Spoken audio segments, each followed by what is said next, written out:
Bienvenue à tous ce matin. Merci pour la prière, César. Merci à Frère Nélan qui nous dirige dans le cantique. Et le cantique de ce matin est vraiment c'est vraiment le texte qui a capté toute mon attention. Ça nous amène dans une réflexion directe avec le message de ce matin. Mais d'abord, j'aimerais dire que c'est un grand privilège, c'est une grande joie de nous retrouver ici ce matin, en ce premier jour de la semaine, pour adorer notre Seigneur en esprit et en vérité. Et d'ailleurs, quelle grâce, parce que nous sommes ici, mais nous avons des frères et sœurs qui sont chez eux, qui sont avec nous en ligne, et nous avons nos amis qui nous suivent et qui nous suivront plus tard. À tous, que la grâce de notre Seigneur Jésus-Christ soit avec nous. Amen. Amen. Bien, alors je disais que le cantique de ce matin nous amène dans une réflexion profonde, parce que les paroles sont vraiment nous concernent, et les paroles c'est vraiment de l'or. Écoutez, gémissant sous l'esclavage dans la sombre nuit. Alors, amis, reprenez courage. L'aube, lui déjà. Mais regardez le cœur de ce cantique qui parle d'une espérance joyeuse, d'une délivrance, de la puissance de notre grand libérateur, le Christ. Et nous devons avoir confiance, nous devons garder confiance, mais nous devons venir et lui donner notre cœur. Et là où vous devez rester constant, nous devons rester constants, c'est le 4e strophe. Parce que ça s'adresse à ceux qui ont déjà été délivrés. Une fois. Ça s'adresse à ceux qui ont déjà été éclairés, mais des nouveaux vaincus. C'est pour ça que nous ne devrions pas nous enorgueillir. Regardez, je vais lire le 4e strophe. Sans cesse à nouveau vaincus dans la sombre nuit. On a été délivrés de la sombre nuit, mais sans cesse à nouveau vaincu dans la sombre nuit. Votre pauvre âme abattue ne croit plus en lui. C'est là où j'ai dit, nous devrions vraiment rester vigilants. Vigilants, pourquoi?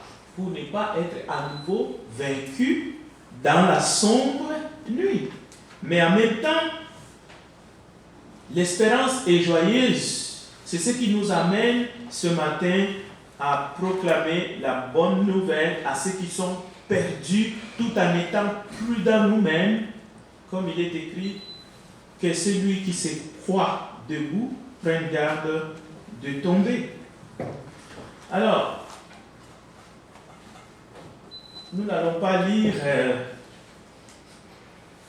les textes mais au complet, mais je vais quand même vous donner des références. Alors, cherchez dans votre Bible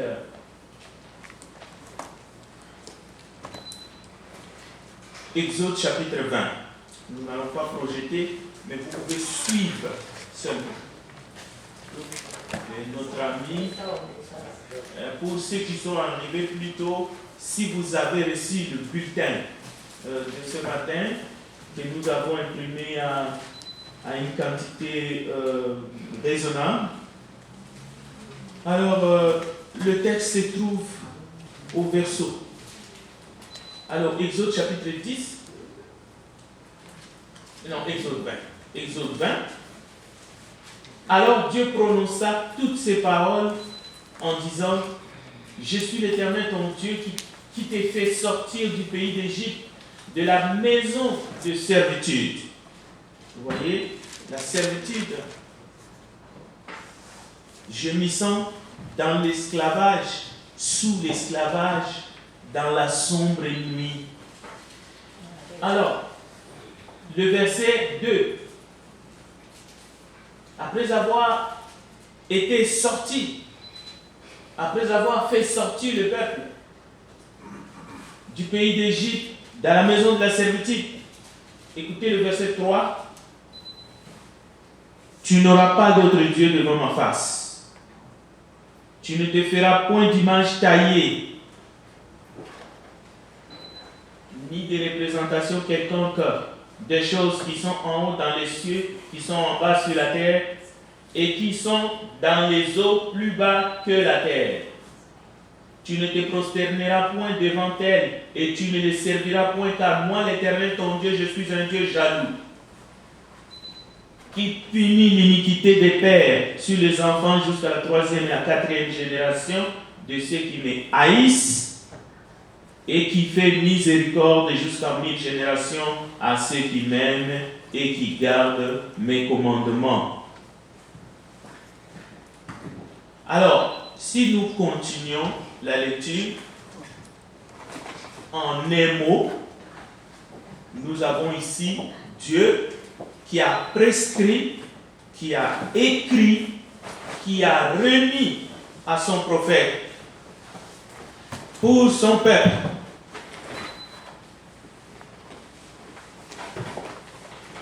Maintenant, tout ce que Dieu a dit avait un but. Il a donné la loi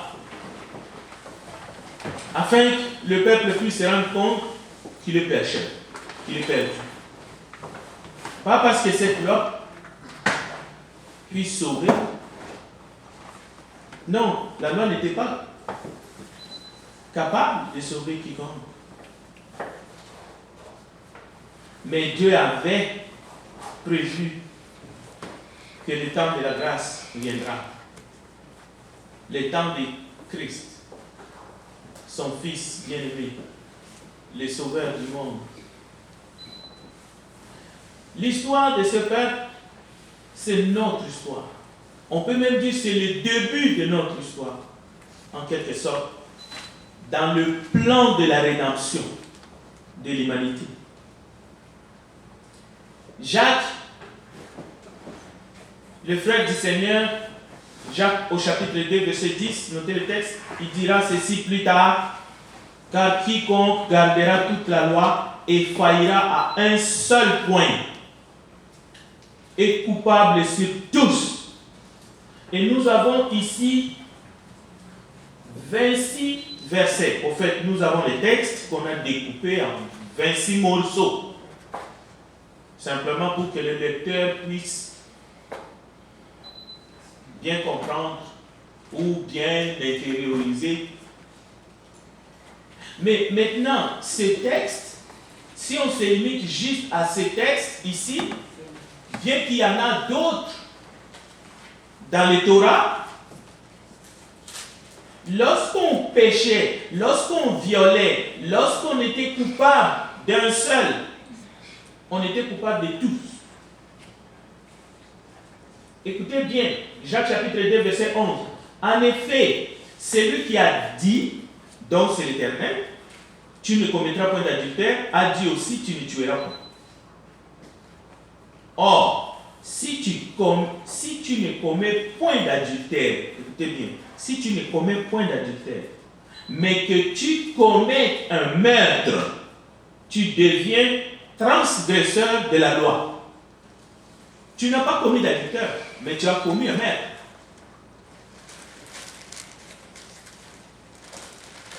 Tu viens de commettre l'adultère en même temps, en commettant le meurtre. Tu viens de violer toute la loi.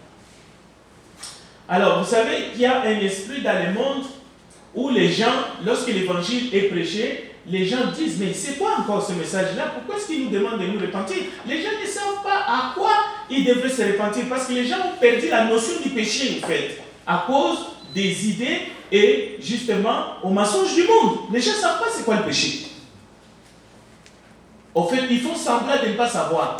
Alors, lorsque quelqu'un n'a pas tué, lorsque quelqu'un n'a pas commis l'adultère, donc c'est un saint. Il se prend pour un saint.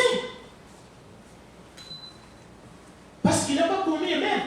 Il n'a pas commis l'adultère. Déjà, même l'avortement, ce n'est plus un péché. Donc, pourquoi est-ce que je veux me repentir? Qu'est-ce que j'ai fait, moi?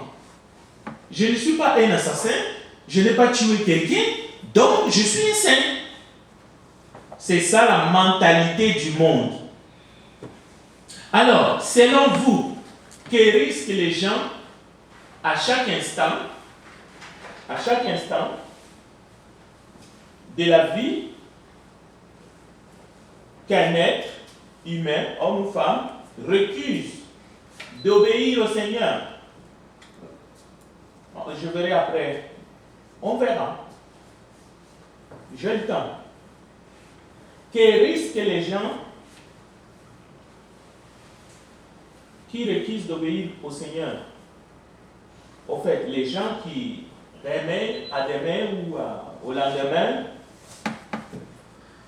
de croire en lui, de se repentir de leurs péchés, de confesser devant les hommes, devant les anges, devant les humains, devant les diables, devant les esprits méchants, dans l'île céleste, les noms du Seigneur Jésus, de se faire baptiser pour le pardon de ses péchés, de ses propres péchés, qui risquent ces gens. Même les jeunes, vous pouvez répondre. Qu'est-ce que les gens risquent au fait? C'est une question. Selon vous. Ou selon la parole. Qu'est-ce qu'un être humain risque? La mort spirituelle. Oui, la mort spirituelle. Il est déjà mort spirituel. Déjà. Parce que l'évangile s'adresse aux morts spirituels. Mais qu'est-ce qu'il risque en plus de la mort spirituelle? La mort éternelle. Oui, la mort éternelle. Oui, spirituelle. Mais éternelle, ça peut devenir éternel. Parce que la mort spirituelle peut être encore temporaire. Voilà. Parce que nous étions tous morts spirituellement. Donc c'est vrai. Mais la mort spirituelle, mais de manière éternelle, perpétuelle, sans fin. Quelqu'un d'autre?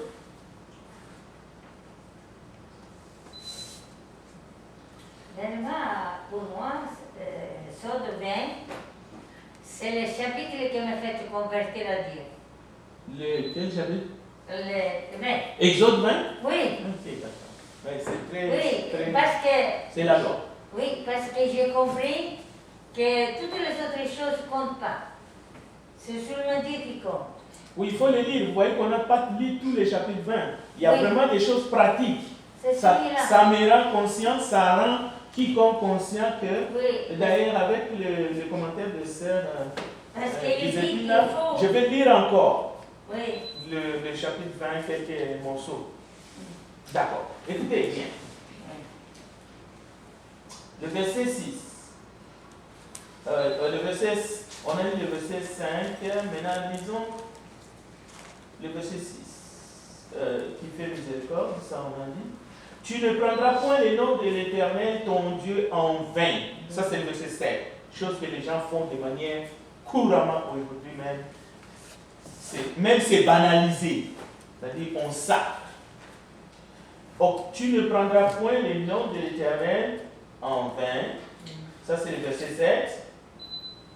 Car l'Éternel ne laissera point impuni celui qui prendra son nom en vain. Souviens-toi du jour du repos pour les sanctifier. Tu travailleras 6 jours et tu feras tout ton ouvrage, mais le 7e jour et le jour du repos de l'Éternel ton Dieu, tu ne feras aucun ouvrage, ni toi, ni ton fils, ni ta fille, ni ton serviteur, ni ta servante, ni ton bétail, ni l'étranger qui est dans tes portes. Car en 6 jours l'Éternel a fait les cieux, la terre et la mer, et tout ce qui est contenu, et il s'est reposé le 7e jour. C'est pourquoi l'Éternel a béni les jours de repos et l'a sanctifié. Honore ton père et ta mère, je suis au verset 12, afin que tes jours se prolongent dans le pays que l'Éternel ton Dieu te donne. Le verset 13, tu ne tueras point. On vient de parler maintenant de la mort, de meurtre. Alors le verset 13 est d'ailleurs très court. Tu ne tueras point. Et le verset 14, tu ne commettras point d'adultère. Tu ne déroberas point. Aujourd'hui, on vole dans les gouvernements, on vole les biens publics, on vole dans les commerces, on vole. Mais dans la loi ici, tu ne dérogeras point. Ok? Alors, on peut continuer. On vole même les femmes des autres et le mari des autres. Ça, c'est des choses maintenant. On vole sur tous les plans. Au travail, l'employé vole son employeur. Même les ampoules, on les prend, on les amène à la maison. Bon, alors maintenant, le verset 17. Tu ne convoiteras point la maison de ton prochain, tu ne porteras point de faux témoignages contre ton prochain. Oui, ça c'était plutôt le verset précédent. Donc, et ça continue. Tous les peuples entendaient les tonnerres et les sons de la trompette, ils voyaient les flammes de la montagne fumante. Alors, c'était ça, le scénario, c'était quand même quelque chose. Alors, vous comprenez que la loi est venue pour que personne ne dise « Moi, je n'ai pas péché. Moi, je ne suis pas coupable. Qu'est-ce que je fais pour que je puisse me repentir devant Dieu ?» Il y en a qui disent ça aujourd'hui. Donc, alors, les réponses que vous avez données sont déjà correctes, on peut avancer. Donc, avec tout l'amour que Dieu a rempli dans nos cœurs, si vous entendez la bonne nouvelle aujourd'hui, que ce soit ceux qui sont en ligne, que ce soit que vous êtes dans la salle, que ce soit les gens envers qui vous allez annoncer et qui entendent la bonne nouvelle de Jésus-Christ, il y a un risque. Et le risque est gros. Ni plus ni moins, les gens risquent de passer l'éternité en enfer avec les diables. Ça doit être clair dans les esprits, parce qu'on n'en parle plus dans notre temps. Donc, le risque qu'on court de mourir dans l'état du péché non gracié, lorsqu'on n'a pas fait exactement ce que Jésus a ordonné, on n'a pas été plongé dans l'eau, on n'est pas mort et ressuscité avec lui dans les eaux du baptême pour le pardon de nos péchés, le risque est gros. Alors, si on ne les dit pas assez, nous devons les comprendre et les dire aux personnes qu'on aime vraiment. Si quelqu'un ne vous dit pas de manière claire ces choses, il ne vous aime pas vraiment. Même s'il vous donne un cadeau d'1 million, il ne vous aime pas. Parce que vous ne ferez rien avec ça, avec les 1 million, si il arrivait que vous mourrez. D'abord, vous n'allez emporter même pas une cente, même si on le met dans la caisse, vous n'allez pas vous en servir, mais vous allez faire face à ce que nous venons de dire. Donc, le risque est gros. Voilà pourquoi il ne faut pas récuser l'évangile. Voilà pourquoi nous devons aussi annoncer, je dis bien annoncer à ceux qu'on aime, mais vraiment, et ne pas les refuser même à notre pire ennemi. C'est-à-dire à notre pire ennemi, parce qu'il se prend comme notre ennemi, nous devions lui annoncer aussi la même bonne nouvelle. Donc,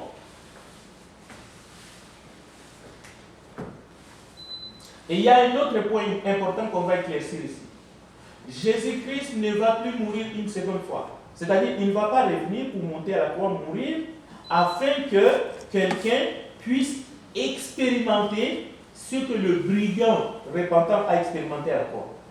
Ça ne se fera pas. Si quelqu'un vous demande, et le brigand à la croix, dites, ça n'arrivera plus jamais. Jésus ne sera plus à la croix, crucifié, pour que toi, tu sois à côté et que tu sois sauvé comme ces brigands-là. Ça ne se fera pas. C'est une utopie. Ça, c'est une utopie. Mais pour de vrai, ça n'arrivera pas. Alors, cette question-là n'a pas lieu d'être que non, je l'étends, alors peut-être que je serai sauvé comme les brigands sur la croix. Mais ça n'arrivera plus. Jésus ne reviendra plus sur la terre pour mourir une seconde fois pour que tu sois dans la situation où était cet homme. Ça n'arrivera pas. Cela veut dire que quand tu attends l'évangile, quand ta conscience te parle, quand la parole de Dieu te touche, tu as 5 secondes pour prendre la bonne décision et passer des ténèbres à la lumière. Tu peux le faire. Si tu ne le fais pas, c'est à tes risques. D'autres disent, mais Dieu lui-même a créé les diables. Il n'a qu'à lui-même à régler son problème avec les diables qu'il a créés. Qu'est-ce que nous avons à faire, nous? Vous pouvez continuer à dire ça jusqu'au jour où la mort te surprendra. Après, tu verras, quand le diable te dira, viens ici, je t'attendais, nous allons passer l'éternité ensemble en enfer. À ce moment-là, tu n'auras que tes propres larmes à verser. Donc, le Dieu qui a écrit, qui a remis les tables à Moïse, mais il a aussi mis dans le cœur de l'humain la loi de la conscience. La même chose qu'il a écrit, qu'il a remis à Moïse et pour que Moïse apporte vers le peuple, ce que nous venons de lire, Dieu a fait que dans le cœur des humains, il a inscrit sa loi. Il a inscrit l'éternité. Alors ne vous posez plus la question, et les autres qui sont dans l'Amazonie, qui n'ont jamais entendu. Ce n'est pas ton problème. Dieu a bien fait les choses. Chacun a sa loi de la conscience. Dieu ne peut pas être pris à défaut. Tu ne peux pas mettre Dieu sur le banc des accusés, c'est impossible.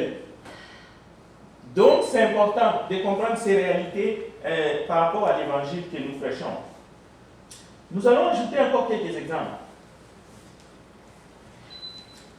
Il y a les péchés individuels, mais il y a aussi les péchés des nations. Il y a aussi les péchés d'église.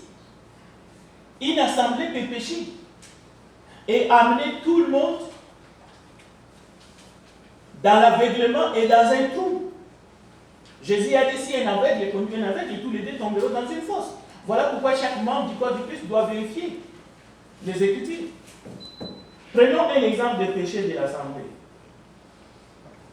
Ou le péché de la nation, par exemple. Parce que nous sommes tous des habitants ou des citoyens d'une nation quelconque.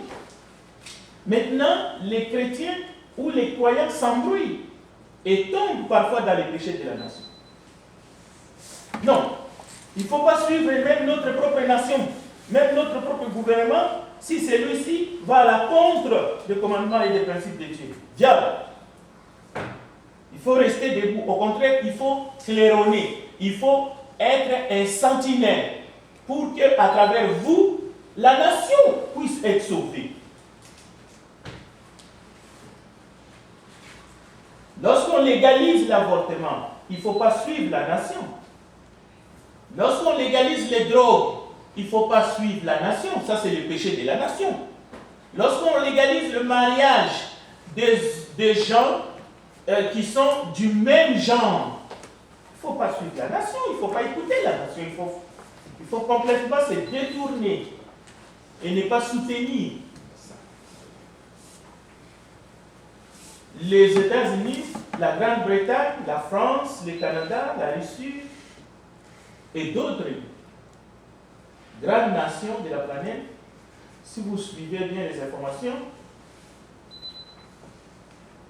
ils viennent de manquer à leur devoir, qui est pas seulement de soutenir l'œuvre de Dieu, comme eux-mêmes ils disent, les droits et libertés des citoyens, c'est-à-dire que les gens vivent libres et qu'ils puissent travailler. Des fois, nous disons, mais c'est quel pays peut-on considérer que c'est les gendarmes de ce monde, dans ce monde, pour essayer même d'insister qu'il y ait la paix partout. C'est pour ça qu'il y a l'ONU, non? L'Organisation des Nations Unies, qui travaille pour la paix dans le monde. Est-ce que c'est une vérité ou c'est un mensonge? Pourquoi nous disons cela? La protection des droits et libertés des personnes, en particulier la protection des droits et libertés des femmes, des enfants, qu'ils puissent être scolarisés, toutes ces choses. Mais il y a dans certains pays aujourd'hui dans le monde, si vous suivez, vous avez vu ce qui se passe en Afghanistan. Les petites filles ne vont plus aller à l'école. Ils ont été abandonnés. C'est fini. Ils ont rêvé un pays, vivre dans un pays stable, leur propre pays, mais aujourd'hui, les extrémistes sont revenus en force. Ces rêves s'est envolé. C'est difficile de prêcher ces gens-là la bonne nouvelle, surtout qui viennent de l'Occident. Ils ne croiront plus. Mais il y a d'autres pays aussi. Si vous allez au Yémen, si vous allez par exemple à l'est de la République démocratique du Congo, les femmes sont violées. À chaque minute, il y a au moins 15 femmes qui sont violées. Où est les Nations Unies? Où sont-ils? Les casques bleus.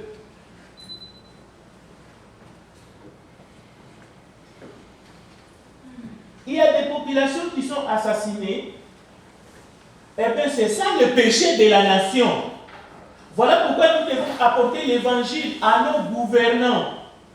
Parce que le message de l'évangile, c'est la bonne nouvelle. Il faut qu'ils puissent se repentir avant qu'il soit trop tard. C'est-à-dire avant que la mort puisse les attraper. Parce qu'ils meurent. Ce n'est pas des extra-hommes. Ils meurent. S'ils meurent dans ces états, dans des décisions complètement bidons qu'ils sont en train de prendre, sacrifier et même tuer des populations entières par la famine, alors qu'il y a quelques personnes, quelques familles, qui gardent toutes les richesses pour eux, et les gens meurent, pas du Covid, mais de la famine. Les noms de ceux qui meurent de la famine sont... C'est ça le péché de la nation. Alors, vous, comme croyants, lorsque nous prêchons l'évangile, nous ne condamnons pas. Nous voulons que toute personne, qu'il soit dirigeant, qu'il soit président, qu'il puisse se repentir, qu'il puisse entendre la bonne nouvelle, afin que son âme ne puisse pas se perdre pour l'éternité. Mais il doit se repentir et agir selon la volonté de Dieu. Vous voyez l'importance que l'évangile soit prêché? L'évangile n'est pas prêché parce que nous voulons que les gens remplissent seulement nos assemblées. Non, pour que les âmes n'aillent pas en enfer.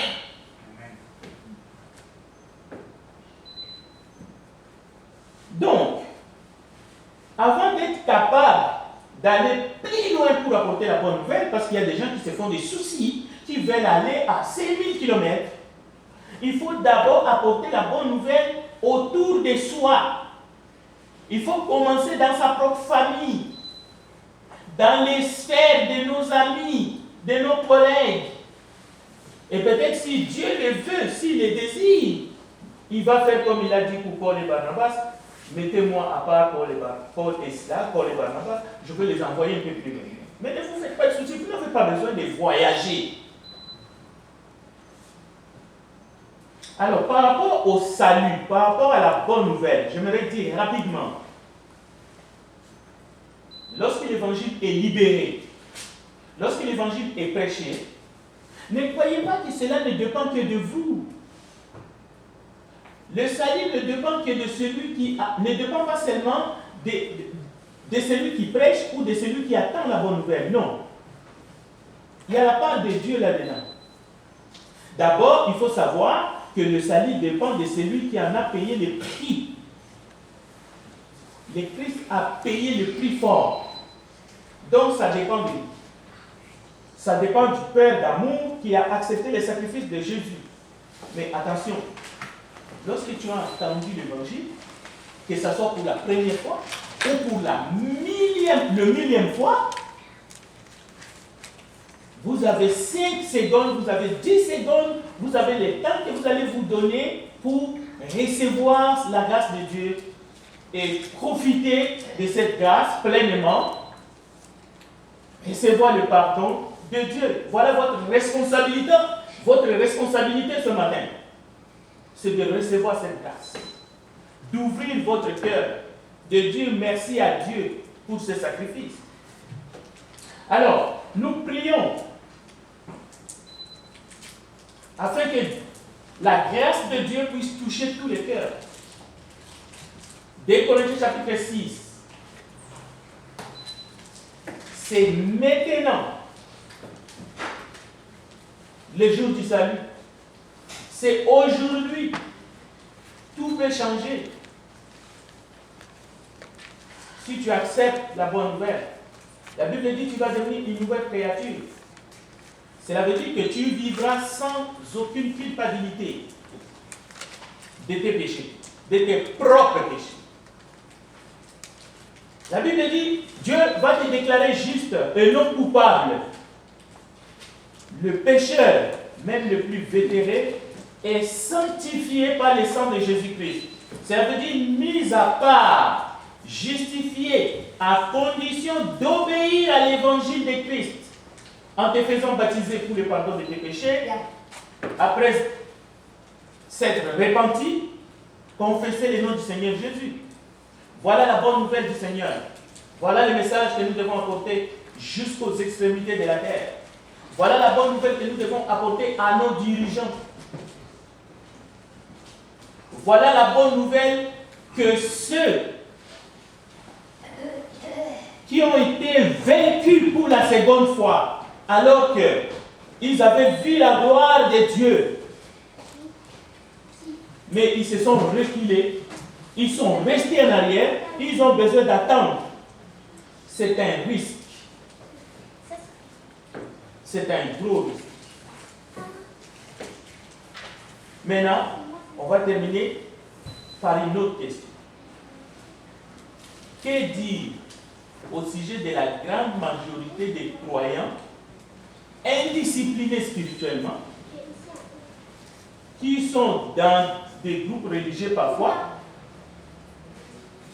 ou dans l'église, qui vivent selon le monde, et qui ne suivent pas les ordres et les commandements du Seigneur Jésus, entre autres d'annoncer la parole de Dieu à ceux qui sont perdus et à ceux qui sont égarés, c'est-à-dire qui ont déjà été une fois éclairés, mais qui sont de nouveau égarés, comme nous avions chanté, gémissant sous l'esclavage.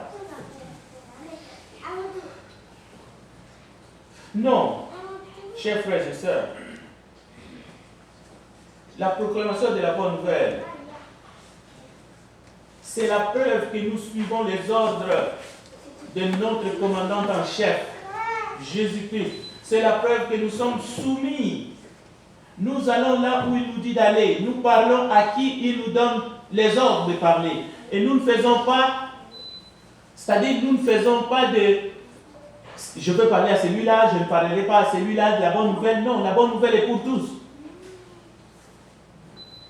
À ceux qui nous suivent de loin et à ceux qui sont proches de nous.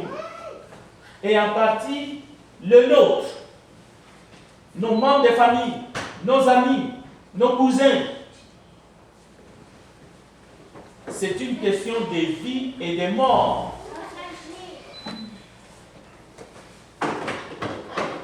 C'est une question de vie et de mort. C'est une grâce, comme Éphésiens chapitre 2 le dit clairement. Vous étiez morts par vos offenses et par vos péchés dans lesquels vous marchiez autrefois selon les trains de ce monde, selon les princes de la puissance de l'air, de l'esprit qui agit maintenant dans les fils de la rébellion. Il y a de la rébellion dans ce monde. Et la seule chose qui peut captiver, qui peut faire que les choses changent, c'est lorsque l'évangile est prêché par des chrétiens authentiques. Et lorsque ceux qui entendent l'évangile acceptent d'obéir au message de l'évangile. Voilà que des vies vont être changées, que des personnes vont devenir des personnes nouvelles en Jésus-Christ et que ce monde sera prêt pour le retour du Seigneur Jésus. C'est par la grâce que vous êtes sauvés par le moyen de la foi. Nous avons lu la loi. Nous avons commencé par la loi pour démontrer A plus B que ce monde a besoin de Christ. Parce qu'avec la loi, personne ne pourra dire « je ne suis pas coupable ». Mais personne.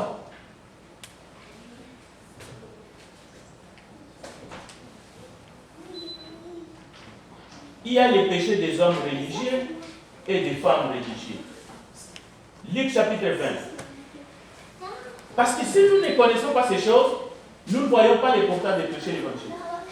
Les péchés des hommes et des femmes religieuses. S'il vous plaît. Juste le 8 verset. Un de ces jours-là,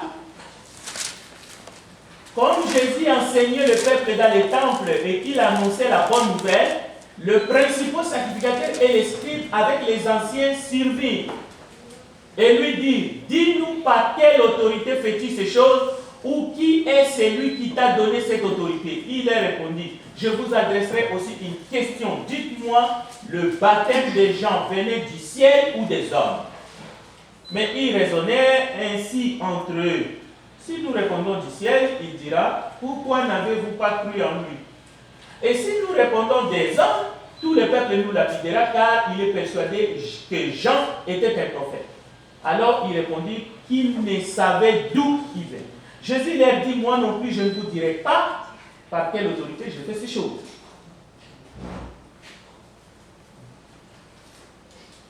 Jean baptisait et il disait aux gens de croire à celui qui devait venir. Et ceux qui venaient se faire baptiser, c'est Jésus qui les dit au verset 5. Ces religieux dirent, si nous disons du ciel, il dira, pourquoi n'avez-vous pas cru en lui? Donc il fallait croire en Jean. Oui, comme prophète de Dieu, mais aussi Jean annonçait un salut, mais qui était temporaire. Dans quel sens? Il disait aux gens, sauvez-vous de cette génération perverse. Mais après, il disait aux gens aussi, qui vous a appris à fuir la colère à venir? Oui, là, il faisait allusion vraiment au jugement de lui. Mais nous disons aussi aux gens que la colère de Dieu vient, comme Jean disait. Il y a un seul baptême. C'est lui que Jésus a autorisé, mandaté, que tout homme soit baptisé à son nom, à son autorité. C'est cela le seul baptême dont il est question dans la dispensation de la grâce. C'est le baptême au nom de Jésus, c'est-à-dire sous son commandement. Ce n'est plus le baptême des gens. Donc, nous terminons en disant, même Jean lui-même, lorsque Jésus ordonne, allez faire de toutes les nations des disciples, les baptisant au nom du Père, du Fils et du Saint-Esprit. L'humanité entière est concernée, Jean y compris, parce que c'est un régime nouveau qui commence. Et c'est dans ce régime que nous prêchons la bonne nouvelle de Jésus-Christ et du pardon du péché. Nombreux sont égarés par des faux enseignements, par des faux apôtres, par des faux prophètes, mais il faut obéir à Jésus-Christ et corriger l'erreur, comme nous avons entendu dans Actes chapitre 19. Et Jésus avait déjà prévenu, si un aveugle conduit un aveugle, tous les deux tomberont dans une fosse. Avoir compris, je vais prendre quand même une ou deux questions et nous allons prier pour aller dans notre temps de break avant le culte. J'ai quelques minutes, je peux prendre les questions. Allez-y. Les deux premières personnes, je prendrai les questions.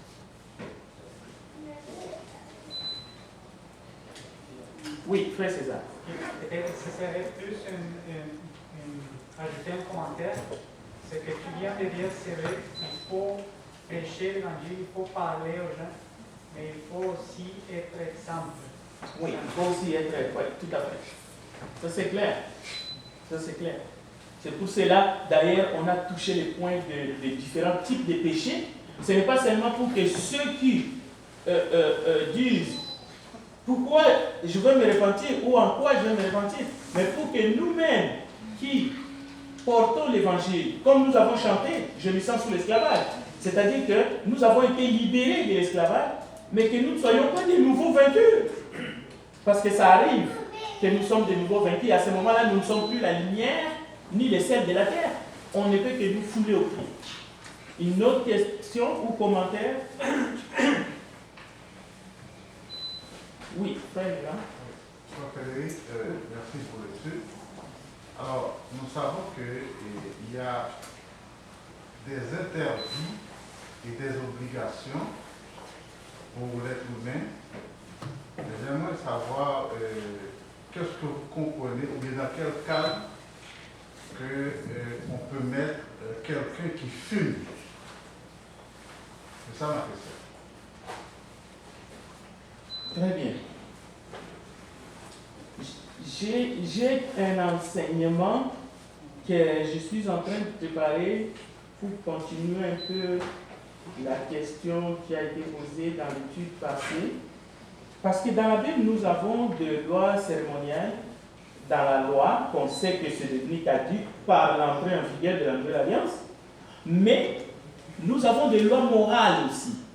Or, les lois morales, Jésus, bien qu'il a dit qu'il est la fin de la loi, mais en même temps, il dit, je ne suis pas venu abolir, je suis venu accomplir.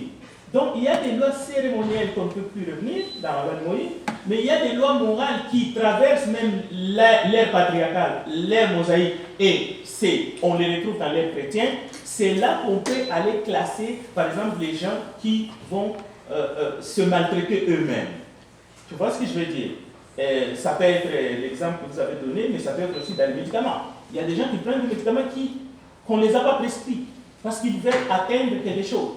Comme chez nous, maintenant, il y a une drogue qui vient de sortir, c'est nouveau, on appelle ça bombé. C'est-à-dire quelqu'un qui ne veut pas souffrir, il veut prendre le bombé pour s'évader. Tout ça, hein, on vient de parler des drogues, on peut dire que c'est un lente, je ne sais pas moi, et même parfois les gouvernements sont en train de légaliser tout cela. C'est là qu'on peut ranger l'exemple de quelqu'un qui filme, parce que ça peut faire que il va tomber sûrement malade, et ça c'est prouvé médicalement. Et même si la boîte de cigarette c'est maté.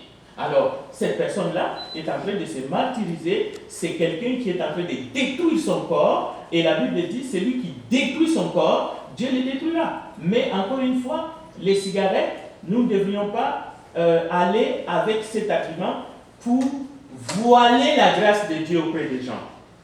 Tu vois ce que je veux dire? Quelqu'un peut avoir son paquet de cigarettes dans la poche, mais on peut lui présenter l'évangile sans un esprit de jugement envers la personne. On sait que quand la grâce de Dieu va l'atteindre, il comprendra tranquillement, mais ce n'est pas vraiment un obstacle pour refuser à quelqu'un les eaux du baptême. Ah, tu n'as pas encore fini de fumer ton cigarette, on ne va pas te baptiser. Non, non, non. Ça, c'est un extrême qu'il ne faut pas tenir. Il y a des gens qui fument à la porte, il ne faut pas être aigri envers eux. D'accord? Terminons par la prière. Nous te bénissons, notre Dieu. Merci pour tout.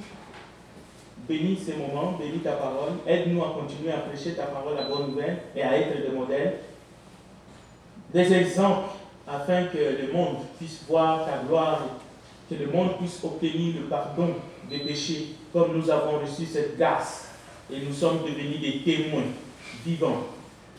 Merci, Père, pour l'adoration qui va continuer maintenant devant ta face. Bénis ton peuple, bénis tous ceux qui nous suivent à travers les ondes.